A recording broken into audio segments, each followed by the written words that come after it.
Assalamualaikum warahmatullahi wabarakatuh.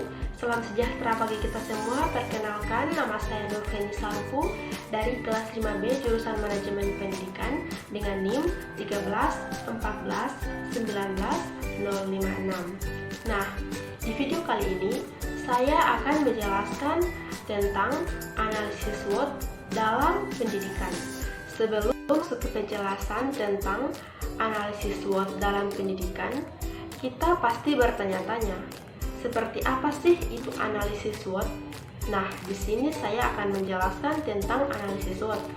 Analisis SWOT adalah metode analisis perencanaan strategis yang digunakan untuk memonitor dan mengevaluasi lingkungan, baik lingkungan internal maupun eksternal untuk tujuan tertentu.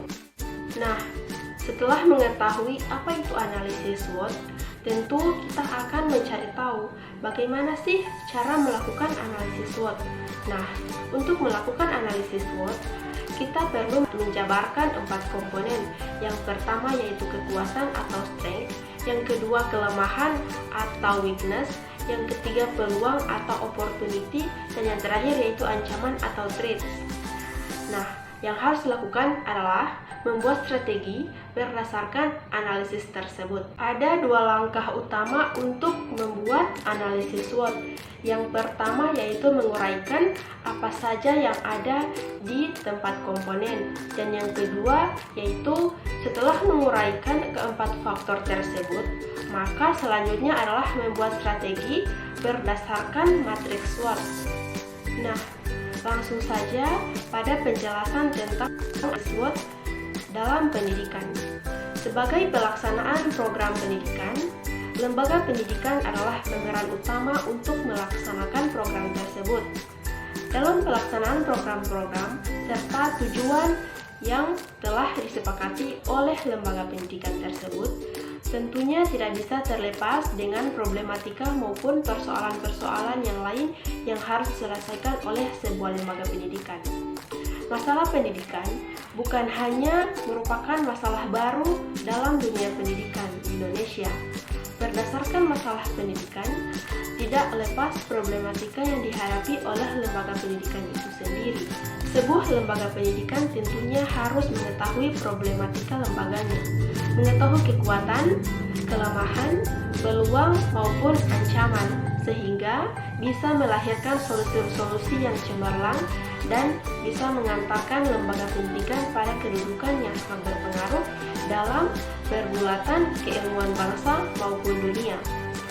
Sehubungan dengan hal tersebut, E. Mulyasa berpendapat bahwa perkembangan yang terjadi ini cenderung menimbulkan permasalahan dan tantangan baru yang berdampak luas terhadap tugas-tugas pengelolaan pendidikan, antara lain perbaikan mutu secara terus-menerus, berorientasi pada masukan, proses, luaran, dan lain sebagainya.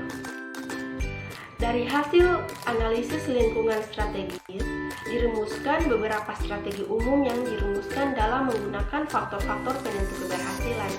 Perumusan strategi pada dasarnya mencakup strategi pengoptimalan kekuatan untuk memanfaatkan peluang dan strategi mengurangi kelemahan untuk memanfaatkan peluang.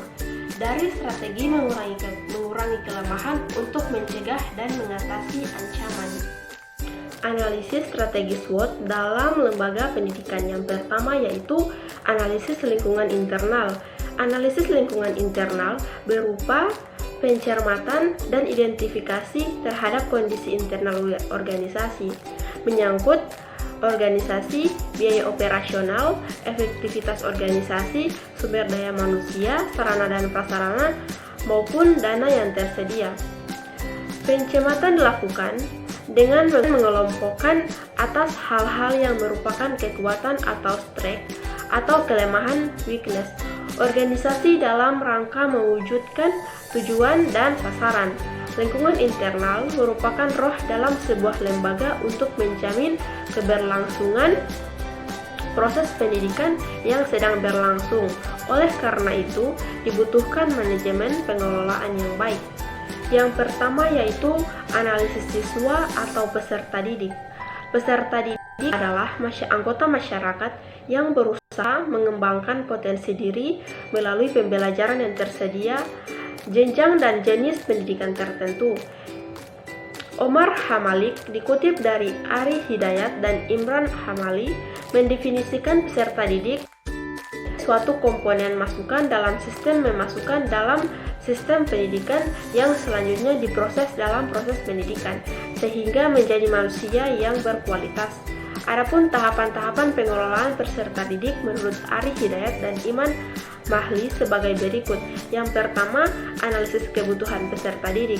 Yang kedua, rekrutmen peserta didik. Yang ketiga, seleksi peserta didik. Yang keempat, orientasi penempatan peserta didik. Selanjutnya, pembinaan dan pengembangan peserta didik, pencatatan dan pelaporan, dan yang terakhir, kelulusan dan alumni.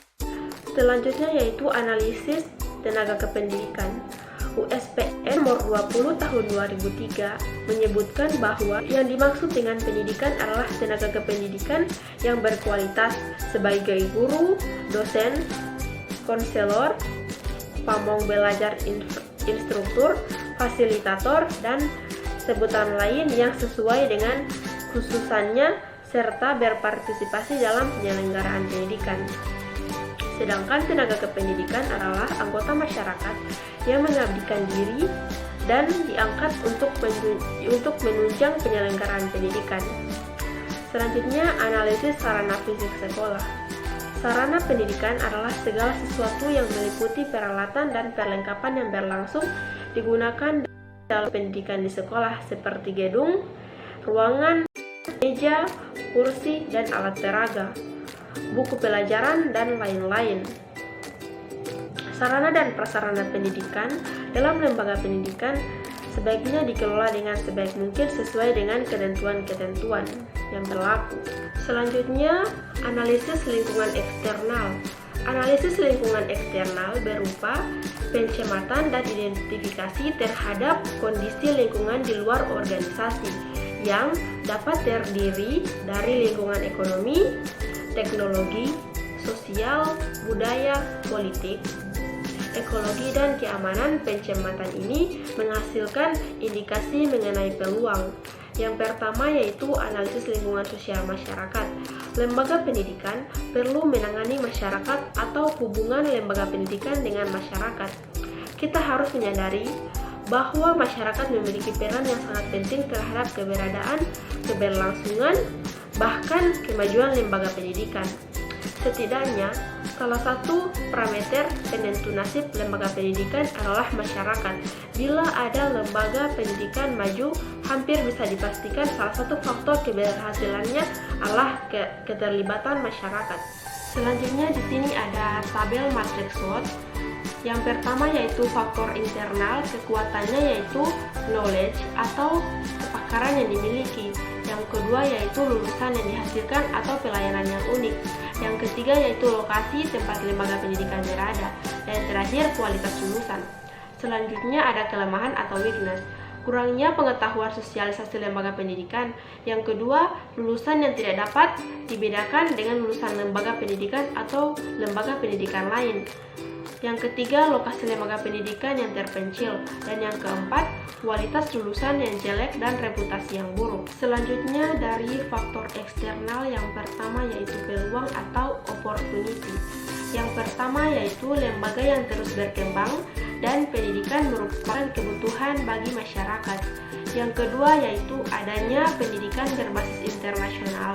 Yang ketiga yaitu peluang karena lembaga pendidikan yang tidak sanggup memenuhi permintaan masyarakat.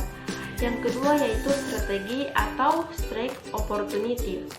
Yang pertama yaitu melakukan tahapan penjaringan, pemrosesan, dan pendistribusian, yaitu penerimaan siswa baru, proses pembelajaran, dan persiapan studi lanjut atau bekerja. Yang kedua, memanfaatkan bantuan dari pemerintah maupun donatur untuk memberi bantuan kepada siswa yang berprestasi. Yang ketiga yaitu strategi atau business opportunity. Yang pertama yaitu manfaatkan teknologi untuk pemasaran lembaga maupun dalam proses kegiatan belajar mengajar. Yang kedua, diharapkan pemerintah mampu menambah alokasi dana untuk sarana prasarana sehingga proses KBM dapat berjalan dengan maksimal. Selanjutnya masih dalam faktor eksternal yaitu ancaman. Yang pertama, adanya lembaga pendidikan Islam baru di era yang sama. Yang kedua, persaingan harga dengan lembaga pendidikan lain. Yang ketiga, lembaga pendidikan lain mengeluarkan lulusan baru yang inovatif. Dan yang terakhir, lembaga pendidikan lain memegang peran pasar yang terbesar. Selanjutnya, strategi. Yang pertama, terus berinovasi dalam pengembangan lembaga agar mampu bersaing dengan lembaga lain yang sejenis. Yang kedua, perbanyak lulusan yang berkualitas dalam bidang akademik sehingga masyarakat percaya terhadap kualitas lembaga.